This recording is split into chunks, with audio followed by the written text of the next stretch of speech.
জনপ্রিয় নেতা dynamic leader বুমাকরা কেন আজকে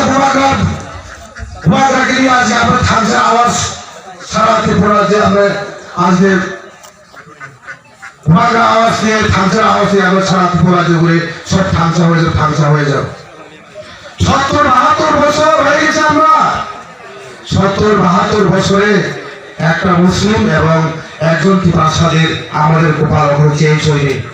কেন আমরা এক সময় লড়তে পারিনি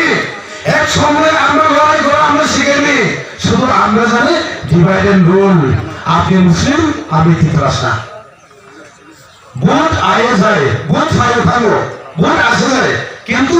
ত্রিভাষা মুসলিম এবং ত্রিভাষাদের গোপাল কোনদিন চেঞ্জ হয়নি আজকে আমি আসার পথে আমার আঙ্কেল সুরন দেবরাকে আমি বলেছিলাম দাদা দরনপুর তো মানিক সরকার এলাকা ছিল দীর্ঘদিন উনি তো 25 বছর এখানে মুখ্যমন্ত্রী করে গিয়েছিলেন কিন্তু একটা রাষ্ট্র তো ভালো নেই তারপরে আইপিএফ বিজেপি সরকার প্রায় 5 বছর কাছাকাছি একটা রাস্তাঘাট নেই একটা বাজার ভালো নেই কেন আমরা একসঙ্গে আওয়াজ তুলতে ভরে পারি না আমাদেরকে ডিভাইড এন্ড রুল বানিয়ে রাখা হয়েছিল মুসলিম ভাইরা কি করতো দুটা আসলে রাখতো একটা হচ্ছে শিখের আর একটা হচ্ছে কিন্তু ত্রিভাষারা আজকে প্রায় 50-60 বছর ধরে আমরা চিৎকার করে বলেছিলেন আমাদের হাসি আরো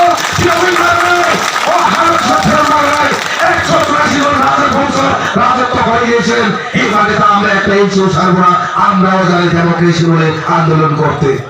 সেই আন্দোলন আমরা করতে করতে করতে আজকে প্রায় 40 বছর কাছাকাছি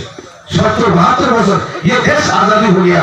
75 साल हो गया अभी भी ত্রিভাষা মুসলিমদের কোনো কপাল চেঞ্জ হয়নি যদি আপনাদের মধ্যে দিনের বেলা যদি মাথা জয়েন করে ওনারা একত্র করে কিন্তু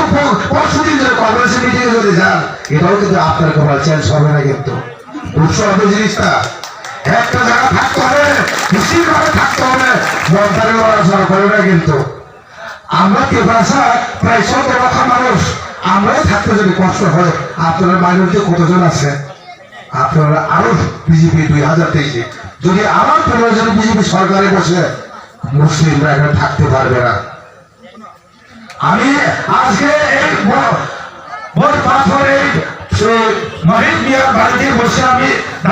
আজকে কথা বলেছিলেন 2023 যদি হার মাত বংশ যদি সরকার যদি আবার যদি আছে কেউ বাঁচবে না আপনারা মসজিদে যেতে পারবে না সব বছর ভেঙে ফেলে দেব কারণ বিজেপি একটা সরকার ধর্মের সরকার ধর্মটা নিয়ে সারা 12 বছর তিনি চালাচ্ছেন তো আমরা বুঝতে হবে উত্তরপ্রদেশের কি পরিস্থিতি পশ্চিমবঙ্গ কি পরিস্থিতি ত্রিপুরার পশ্চিমবঙ্গ পরিস্থিতি অনেকটা তফাৎ আছে তো আমরা বুঝতে হবে আজকে